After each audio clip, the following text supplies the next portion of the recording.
नमस्कार, आर्य न्यूज देख रहे हैं आप। मैं हूं आपके साथ पल्लवी सिंह। खबरों की शुरुआत करेंगे प्रधानमंत्री नरेंद्र मोदी से, जिन्होंने आज महाराष्ट्र के नागपुर में 75,000 करोड़ की विकास परियोजनाओं की सौगात दी है। इस मौके पर उन्होंने जनता को संबोधित भी किया और कहा कि आज जिन परियोजनाओं का उद्घाटन हुआ है वो महाराष्ट्र के विकास को नई दिशा देंगी।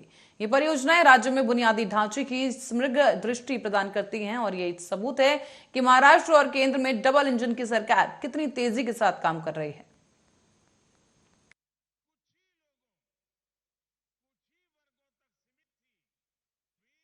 भारत के निर्माण का मंत्र है राष्ट्र के विकास के लिए राज्य का विकास। बीते दशकों का हमारा ये अनुभव रहा है कि जब हम विकास को सीमित रखते हैं तो अवसर भी सीमित हो ही जाते हैं। जब शिक्षा कुछ ही लोगों, कुछ ही वर्गों तक सीमित थी, भी पूरी तरह निखर कर सामने नहीं आ पाया। जब बैंकों तक कुछ लोगों की पहुंच थी तो व्यापार कारोबार भी सीमित ही रहा। जब बेहतर कनेक्टिविटी केवल कुछ शहरों तक सीमित थी तो ग्रोथ भी उसी दायरे तक सीमित रही। यानी विकास का पूरा लाभ ना तो देश की बड़ी आबादी को मिल पा रहा था और ना ही भारत की असली ताकत उभर कर सामने आ पा रही थी। बीते 8 वर्षों में हमने ये सोच और अप्रोच दोनों बदली है। हम सबका साथ, सबका विश्वास, सबका विकास और सबका प्रयास, इस पर बल दे रहे हैं। और जब मैं सबका प्रयास कहता हूं तो इसमें हर देशवासी शामिल है और देश का हर राज्य शामिल है। छोटा बड़ा जो भी हो, सबका सामर्थ्य बढ़ेगा तब जाकर भारत विकसित बनेगा। इसलिए हम उनको प्रोत्साहित कर रहे हैं जो पीछे रह गए, वंचित रह गए, जिनको छोटा समझा गया। यानी जो पहले वंचित था वो अब हमारी सरकार की वरीयता में है। इसलिए आज छोटे किसानों के लिए वरीयता के आधार पर काम किया जा रहा है। पीएम किसान सम्मान निधि का बड़ा लाभ यहां विदर्भ के किसानों को भी मिला है। ये हमारी ही सरकार है जिसने पशुपालकों को वरीयता देते हुए किसान क्रेडिट कार्ड की सुविधा से जोड़ा है। हमारे रेहड़ी पटरी ठेले वाले भाई बहन, स्ट्रीट वेंडर्स, उन भाई बहनों को भी पहले कोई पूछता नहीं था, वो भी वंचित थे। आज ऐसे लाखों साथियों को भी वरीयता देते हुए। और मध्य प्रदेश के दमोह जिले से पुलिस ने 3 बाइक चोरों को गिरफ्तार कर लिया है। जानकारी के अनुसार दमोह की कोतवाली पुलिस ने 3 बाइक चोरों को पकड़ने में सफलता हासिल की, जिनके पास से चोरी की 5 मोटरसाइकिलों को जब्त कर लिया गया है। कोतवाली की टीआई विजय राजपूत ने बताया है कि कुछ समय से दमोह शहर में बाइक चोरी की घटनाओं में वृद्धि हुई थी और पुलिस लगातार इन आरोपियों की तलाश में जुटी हुई थी। कुछ दिन पहले उन्हें मानस भवन में उसके पास संदेही युवक मिला और इसके बाद उसे हिरासत में लेकर पूछताछ की गई, जिसके बाद उसने अलग अलग थाना क्षेत्रों से बाइक चोरी करने की घटना को कबूल किया है। साथ ही उसने अपने साथियों का भी नाम बताया। उसकी निशानदेही के बाद सभी तीनों आरोपियों को गिरफ्तार किया गया है।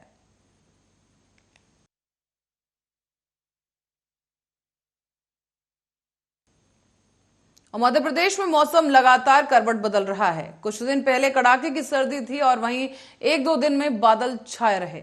साथ ही आपको बता दें कि आने वाले समय में भी ठंड में इजाफा होगा। कहीं कहीं हल्की बारिश की भी संभावना बन रही है। इससे स्थानीय लोगों को परेशानी हो सकती है और आपको बता दें कि इसे स्थानीय लोग मावठा कहते हैं। और इसी के साथ ही बताया जा रहा है कि मावठा गिरने के बाद ठंड में तेजी आती है। मौसम विभाग की बात करें तो तापमान में उछाल है। रात का पारा कई जगहों पर 5.5 डिग्री तक उछला है और एक दिन पहले न्यूनतम पारा 5 डिग्री तक पहुंच चुका है, तो वहीं अब 6.5 डिग्री दर्ज किया गया।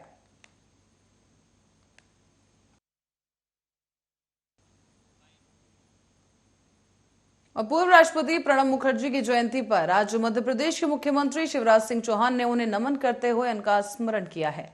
साथ ही आपको बता दें, शिवराज सिंह चौहान ने एक ट्वीट लिखा और ट्वीट के जरिए लिखा है कि भारत रत्न से सम्मानित पूर्व राष्ट्रपति स्वर्गीय प्रणब मुखर्जी जी की जयंती पर कोटि कोटि नमन करता हूं।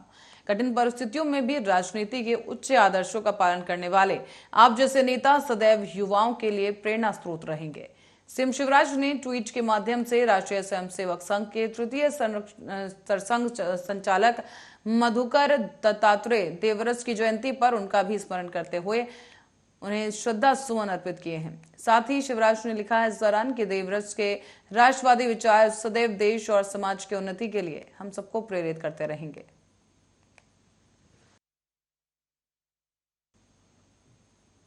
और मोहनिया टनल का उद्घाटन करने जा रहे सीएम शिवराज सिंह चौहान का चुरहट में अलग अंदाज में उनका स्वागत किया गया और यहां पर सीएम का भी एक अनोखा अंदाज देखने को मिला है।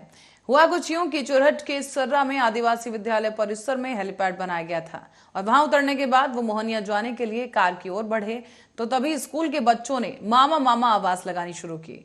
ये सुनकर सीएम वहां रुक गए और सुरक्षा घेरा तोड़कर बच्चों से मिलने पहुंचे। बच्चे भी दौड़कर उनके पास पहुंचे तो सीएम ने उन्हें गले लगा लिया।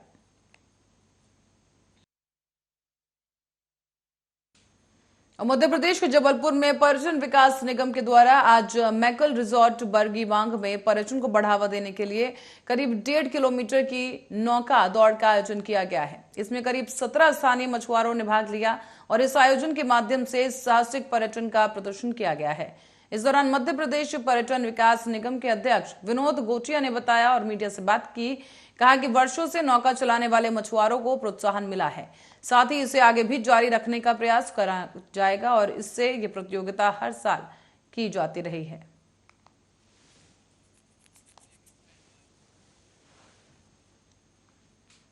और सागर शहर से खबर है, जो इंदिरा नगर कॉलोनी में चल रहे सेक्स रैकेट का भांडाफोड़ किया गया है। यहां महिला थाना पुलिस की टीम ने दबिश देकर एक मकान से 3 युवतियों को पकड़ा है, जिनमें दिल्ली और जयपुर से आकर यहां पर युवतियां सागर में देह व्यापार करती थी। बताया गया है कि एक काला धंधा कराने वाली एक महिला को भी पुलिस ने हिरासत में लिया है। फिलहाल देह व्यापार के अड्डे पर पकड़ी गई इन तीनों युवतियों को महिला थाने में रखा गया है। इनसे पूछताछ की जा रही है और इन्हें सेक्स रैकेट कार्रवाई करने के लिए और करवाने के लिए जो महिला है उसको भी पकड़ा जा चुका है। साथ ही इस बीच महिला थाना प्रभारी रीता सिंह ने जानकारी देते हुए बताया है कि काफी समय से इंदिरा नगर में इस प्रकार की गतिविधियां होने की जानकारी मिल रही थी और आज मुखबिर से सूचना की पुष्टि होने के बाद टीम ने जब दबिश दी तो मकान से 2 युवतियों को पकड़ा गया है। दिल्ली और जयपुर से आई हुई ये युवतियां हैं और एक अन्य महिला को भी हिरासत में लिया गया है जो ये काम करवा रही थी। इसमें काफी दिनों से यहाँ इंदिरा कॉलोनी जो है पीछे सिविल लाइन क्षेत्र में वहाँ की अनैतिक देह व्यापार की जानकारी प्राप्त हो रही थी मुखबिर से, जो आज पुख्ता जानकारी प्राप्त होने पर कार्रवाई की गई है, जिसमें 3 लड़कियां पकड़ी गई। कौन है इनका गॉडफादर, कौन है, कौन करवा रहा था? अभी तक महिला का नाम सामने आया है। लड़कियां दिल्ली और जयपुर से आई हैं। तो कुछ लड़के भी मिले क्या? नहीं, लड़के नहीं। तो ये महिला जो काम ये धंधा चलवा रही थी पहले से था क्या? नहीं, इसका पहले अभी आपराधिक रिकॉर्ड नहीं, महिला थाने में नहीं है इसका आपराधिक रिकॉर्ड। आगे विवेचना में और अन्य थानों में प्राप्त होगा तो लगाएंगे। कलयुगी दौर में रिश्तों को तार तार कर देने वाला एक मामला सामने आया है। बता दें आपको कि ये एक पुराना मामला है जो कि इंदौर का है। इंदौर जिले में न्यायालय के द्वारा अब दुष्कर्मी पिता को अपने जीवन में मरते दम तक 3 बार आजीवन कारावास की सजा सुनाई गई। दरअसल इंदौर के लसुड़िया क्षेत्र में 2018 में हैरान कर देने वाला एक मामला सामने आया था। इसमें एक आरोपी के द्वारा अपनी ही नाबालिग बेटी को हवस का शिकार बना दिया गया। इस पर पुलिस के द्वारा 376 और पॉस्को एक्ट के तहत मामला दर्ज किया गया। और दरअसल आपको ये बता दें कि इंदौर के लसुड़िया क्षेत्र की नाबालिग लड़की जो कि साल 2018 की 25 सितंबर की रात अपनी छोटी बहन के साथ जब सो रही थी, उसी बीच उसी के पिता ने उसके साथ दुष्कर्म किया है। और साथ ही आपको बताते चलें कि इस लड़की की मां ने बाप पर जब चिल्लाया तो वो लड़की की मां और उन सबको चिल्लाकर मां बहन की गालियां भी देने लगा। इसके साथ ही उसने कहा कि सब सो जाओ। और साथ ही आपको बताते चलें कि पीड़िता का यह कहना है कि कई बार उसके साथ दुष्कर्म किया गया है, जिसके बाद अब कोर्ट ने इस दोषी पिता को आजीवन कारावास की सजा सुना दी है। आखिरी सांस तक इस शख्स की यह सजा बरकरार रहेगी।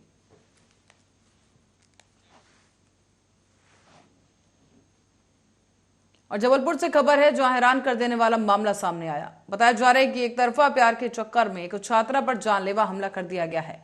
इस हमले से कुछ ही सेकंड पहले का एक सीसीटीवी वीडियो भी सामने आया और इस वीडियो में दिख रहा है ये जो शख्स है वो लड़का स्कूटी से आता है और वहां लड़की से बात करता है, लेकिन जब लड़की बात नहीं करना चाहती तो इसी दौरान इस आरोपी ने इस घटना को अंजाम दिया है। हालांकि घटना के वक्त वहां मौजूद लोग इस आरोपी को पकड़ने के लिए दौड़े, लेकिन तब तक यह आरोपी शख्स वहां से भाग निकला। फिलहाल पुलिस ने इस आरोपी को 24 घंटे के अंदर ही गिरफ्तार कर लिया है। जहाँ तक इस घटना के पीछे कारणों के पीछे जाएं तो कारण यही है कि समाज में जो बच्चे हैं उन पर वो क्या कर रहे हैं, क्या नहीं कर रहे हैं, कहाँ जा रहे हैं, कहाँ आ रहे हैं, इस बिंदु पर जो है उनके पेरेंट्स या उनके जो संरक्षक हैं ध्यान नहीं दे रहे हैं। इसी कारण से घटना घटी है और बच्ची के साथ जो घटना घटी है उसकी मैं निंदा करता हूँ। बहुत ही शर्मनाक घटना घटी है। हम आरोपी के विरुद्ध कठोर से कठोर कार्रवाई करने की प्रतिबद्ध। और मध्य प्रदेश के गृह मंत्री नरोत्तम मिश्रा ने प्रेस वार्ता की। इस दौरान उन्होंने कई मुद्दों पर मुखर होकर मीडिया के सामने बात की है और क्या कुछ उन्होंने इस दौरान कहा वो आपको सुनवाते हैं। धमकाते रहते थे, हम तो उन्हीं के मुंह से सुनते रहते हैं कि फलानी तारीख के बाद इतनी तारीख भी आती है, हमारी सरकार भी आएगी, हम देख लेंगे, कार्यकर्ता बन के भाजपा के काम नहीं करें। ये उनकी भाषा है। यहां तो जो गलत करेगा उस पर कार्रवाई होगी और जो अच्छा करेगा उसको शाबाशी से पुरस्कृत भी करते हैं। अभी पुरस्कार का कार्यक्रम रखा गया तो आपकी बन गई। यहां कहां झूठ बोला उन्होंने। मैं तो पहले से भी कहता हूं कि हिंदुस्तान का सबसे बड़ा झूठ बोलने वाला, असत्य बोलने वाला नेता है वो। आप तमाम व्हाट्सएप पे, फेसबुक पे वीडियो उनके आते हैं, पहले क्या कहा था, अब क्या कहा है। तो ये इस तरह की भाषा और जबान बदलने का उनका स्वभाव है।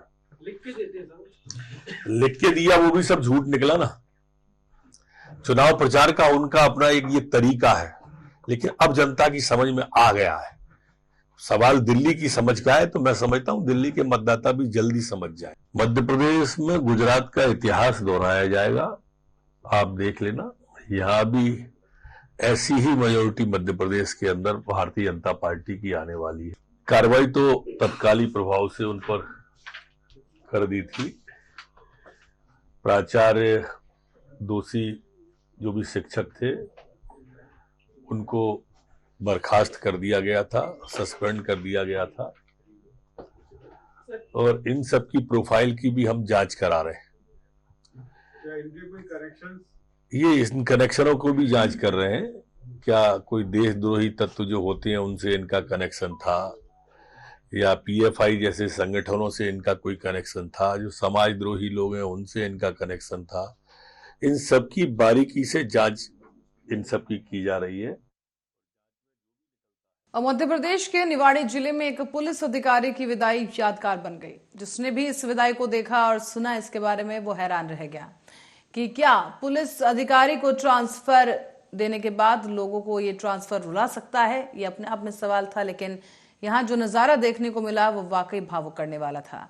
दरअसल पुलिस के प्रति जनता का ऐसा प्यार कम ही देखने को मिलता है। अक्सर पुलिस अधिकारी अपने कड़े रुख के लिए जाने जाते हैं, लेकिन निवाड़ी में जो हुआ उसने पुलिस अधिकारियों की एक नई तस्वीर पेश की। यहाँ पर जब एक पुलिस अधिकारी का ट्रांसफर हुआ तो इस पुलिस अफसर को जनता ने बैलगाड़ी पर बैठाकर ढोल नगाड़े बजाते हुए विदाई दी है। इस समारोह में लोग झूमते नजर आए तो वहीं दूसरी तरफ विदाई बेला में ये लोग रोते हुए भी दिखाई दिए हैं। जुलूस में सैकड़ों लोगों का हुजूम था, जगह जगह उनका स्वागत किया गया और बताया जा रहा है कि पुलिस अफसर की सीएम शिवराज भी कई बार तारीफ कर चुके हैं। आपकी विदाई हो रही तो हमें बहुत दुख हुआ। हम साइकिल से 14 किलोमीटर साइकिल से चला के और पिद्दीपुर राय साहब से मिलने साहब से मिले आए। बहुत अच्छे साहब थे और निहायत काम करते, गरीबन की मदद करी और गुंडागर्दी समाप्त रही। जितने जैसा उस काम हो तो उसे ढल जाते साहब। और छत्तीसगढ़ के मुख्यमंत्री भूपेश बघेल ने एक प्रेस वार्ता की। इस दौरान उन्होंने हिमाचल में हुई जीत पर क्या कुछ कहा, वो आपको सुनवाएंगे। भानु प्रतापपुर की जीत के लिए मैं सभी वहाँ के मतदाताओं के प्रति आभार व्यक्त करता हूँ कि 4 साल के कार्यकाल पर और विश्वास व्यक्त किया और मनोज मंडावी जी को श्रद्धांजलि स्वरूप उन्होंने मतदान किया। इसलिए सभी भानु प्रतापपुर के मतदाताओं को बधाई, शुभकामनाएं। रमन सिंह जी तो कभी मुझे मुसवा, बिलई, कुकुर इन सब बोलते रहे, लेकिन जो असली भगवा है ना वो छत्तीसगढ़ की जनता है और उन्होंने अपना रूप दिखाया और भारतीय जनता पार्टी दूसरे तीसरे स्थान के लिए लड़ते दिखाई दिए पूरे काउंटिंग में।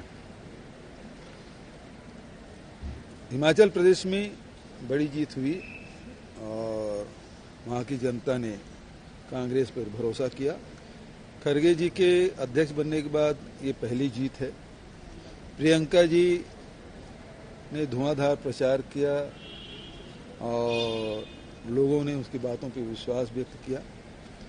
मैं राजीव शुक्ला जी को और तमाम जितने सेक्रेटरी वहाँ लगे थे उनको भी बधाई। प्रदेश के जो शीर्ष नेतृत्व हैं जो सब मिलकर सामूहिक रूप से लड़ाई लड़े उनको भी बधाई। और ये लड़ाई कार्यकर्ताओं की जीत है। मध्य प्रदेश क्रिकेट एसोसिएशन के नए सदस्य के तौर पर केंद्रीय मंत्री ज्योतिरादित्य सिंधिया के बेटे आर्यमन ने आमद दर्ज कराई है। आर्यमन सहित करीब 6 नए सदस्य एमपीसीए में सदस्य बनाए गए और अपने बेटे के सदस्य बनने के सवाल पर सिंधिया ने कहा कि एपीसीए का परिवार बढ़ता जा रहा है। हमने कुछ सदस्यों को खोया है और कई नए सदस्य भी बने हैं जो खेल में रुचि रखते हैं और हम सभी को जोड़ रहे हैं। जो मेंबर एमपीसीए में पूर्ण योगदान देना चाहते हैं उन्हें जोड़ा जा रहा है और हम उन्हें भी जिम्मेदारी देंगे।